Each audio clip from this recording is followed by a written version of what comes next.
ദൂരദർശനിലെ കേരള സ്റ്റോറിയുടെ പ്രദർശനം ഇന്ന് വൈകിട്ട് 8 മണിക്കാണ് ഇന്ന് രാത്രി. അതിനെതിരെ പ്രതിഷേധം വ്യാപകമായി നടക്കുകയാണ്. ഇപ്പോൾ ഡിവൈഎഫ്ഐ ദൂരദർശൻ ആസ്ഥാനത്ത് നടത്തുന്ന പ്രതിഷേധത്തിന്റെ തത്സമയ ദൃശ്യങ്ങൾ ഡോക്ടർ ഷിജു ഖാൻ സംസാരിക്കും.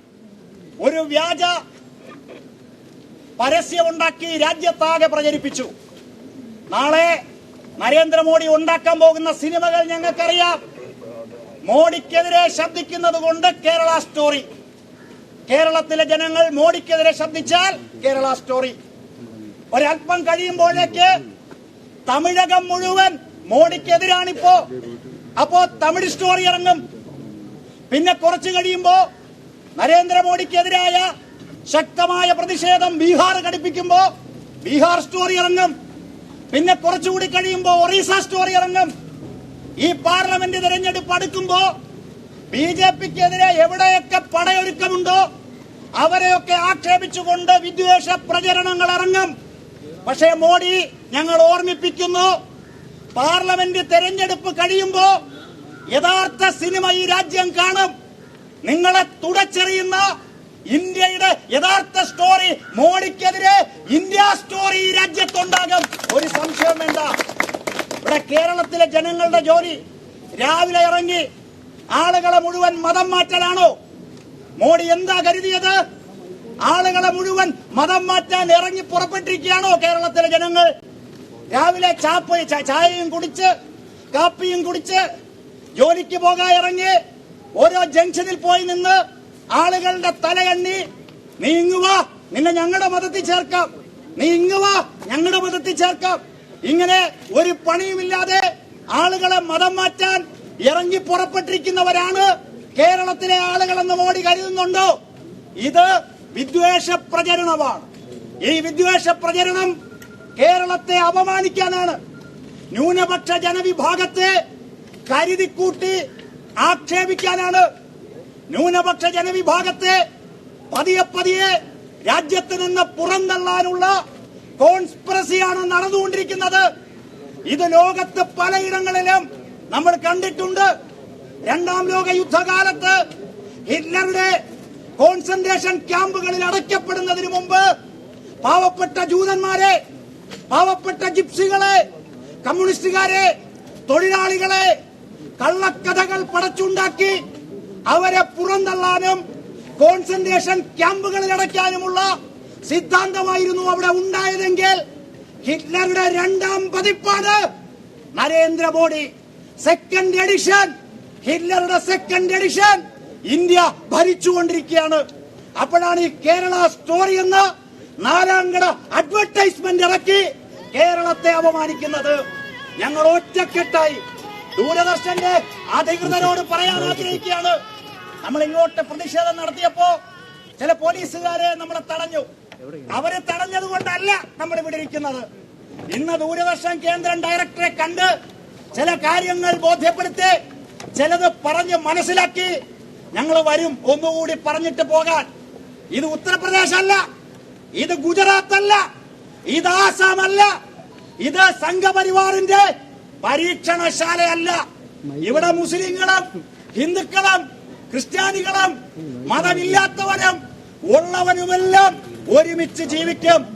ഏത് കള്ളക്കഥ ഉണ്ടാക്കിയാലും, ഏത് നുണക്കഥ ഉണ്ടാക്കിയാലും അതിനെ ചവറ്റുകൊട്ടയിലേക്ക് ഞങ്ങൾ വലിച്ചെറിയുന്ന അന്തസ് ഈ കേരളത്തിലുണ്ട്. അതുകൊണ്ട് ദൂരദർശൻ കേന്ദ്രത്തിന്റെ തിരുവനന്തപുരത്ത് മാത്രമല്ല, ഈ മലയാളം സംപ്രേഷണത്തിന്റെ ഉത്തരവാദിത്തമാണല്ലോ ഇവിടെയുള്ളവർക്ക്.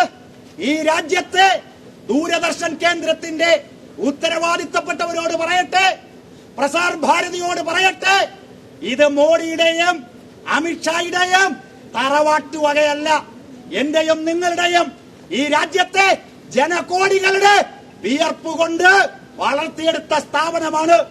ഇതുപോലെ കേരള സ്റ്റോറി എന്ന് പറഞ്ഞ് നാലാംകട വിദ്വേഷ പ്രചരണത്തിന്റെ വേദിയാക്കി മാറ്റാൻ ഞങ്ങൾ അനുവദിക്കില്ല എന്ന് ഓർമ്മിപ്പിച്ചുകൊണ്ടാണ് ഡിവൈഎഫ്ഐ ഇവിടേക്ക് ഈ പ്രതിഷേധം സംഘടിപ്പിച്ചിട്ടുള്ളത്. തെരഞ്ഞെടുപ്പ് സമയത്ത് വളരെ പെട്ടെന്ന് പ്രഖ്യാപിച്ച് വളരെ പെട്ടെന്ന് ഞങ്ങൾ നടത്തിയ പ്രതിഷേധമാണ്.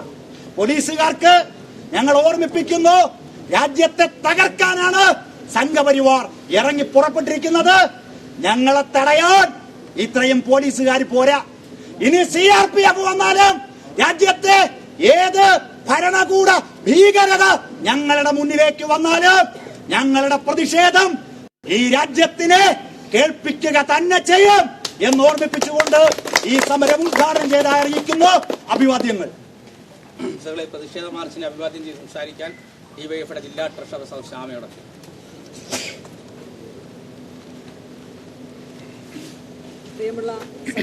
ഡിവൈഎഫ്ഐ ദൂരദർശൻ ആസ്ഥാനത്തിന് മുമ്പിൽ പ്രതിഷേധം നടത്തുകയാണ്. പ്രസാർ ഭാരതിക്ക് ശക്തമായ താക്കീത് നൽകിക്കൊണ്ട് കേരള സ്റ്റോറിയുടെ സംപ്രേഷണം ഇന്ന് രാത്രി 8 മണിക്കുള്ള കേരള സ്റ്റോറിയുടെ സംപ്രേഷണം കേരളത്തെ അപമാനിക്കുന്നതാണ് എന്ന് ഉറക്കെ പ്രഖ്യാപിച്ചുകൊണ്ട് ഇതിനെതിരായി താക്കീത് നൽകിക്കൊണ്ടാണ് ഡിവൈഎഫ്ഐയുടെ പ്രതിഷേധം പുരോഗമിക്കുന്നത്. ഡോക്ടർ ഷിജു ഖാനാണ് ഉദ്ഘാടനം ചെയ്തത്.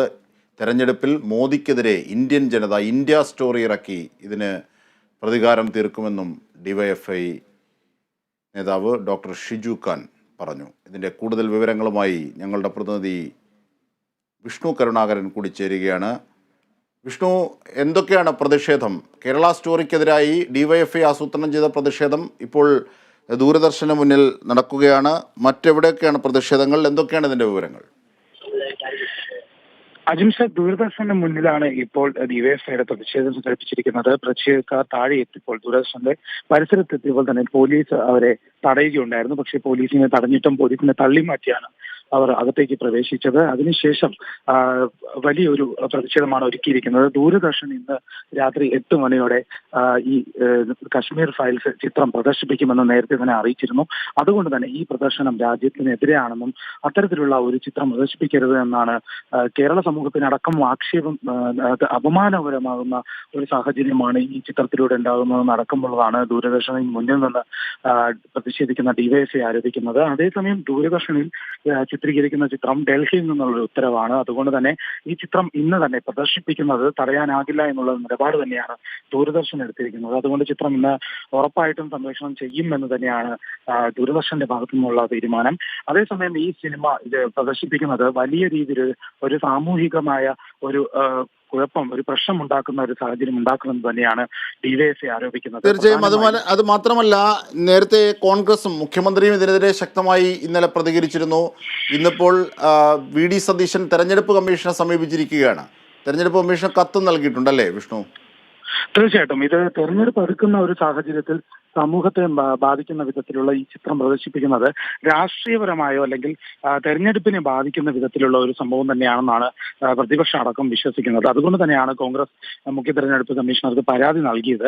പ്രധാനമായും ഈ ചിത്രത്തെ ആദ്യം തന്നെ വലിയ രീതിയിലുള്ള ഒരു വിമർശനം ഉയർന്ന ഒരു ചിത്രമാണ്.